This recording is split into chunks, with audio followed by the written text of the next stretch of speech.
దేవుడు ఒక పక్క ఉన్నాడు, లోకంతో ఒక పక్క ఉంది. దేవుడు కావాలా లోకం కావాలంటే లోకాన్ని కూడా విడిచిపెట్టి నా తండ్రే నాకు కావాలి ఎవడంటాడో తెలుసా?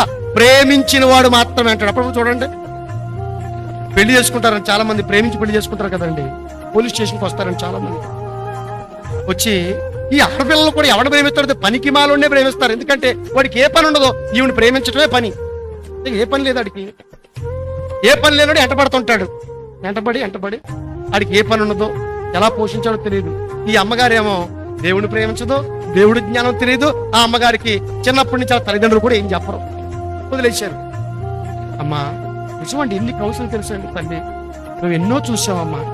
వద్దమ్మా, నీ తల్లిదండ్రుల కంటే నిన్ను ప్రేమించేవాడు ఎవరు లేరమ్మా. నీ జీవితం పాడైపోద్దమ్మా. నువ్వు మళ్ళా సంవత్సరం తిరగకుండా మళ్ళీ ఇక్కడికే వస్తావమ్మా. వద్దు నీకు నమస్కారం తల్లి అన్నావు అనుకోండి, ఎంతదండి? నాకు నా అమ్మ వద్దు, నాన్న వద్దు, నాకు అన్న వద్దు, తమ్ముడు వద్దు, నాకు ఆస్తిలో చిల్లి గవ వద్దు. మరి ఎవరు కావాలి?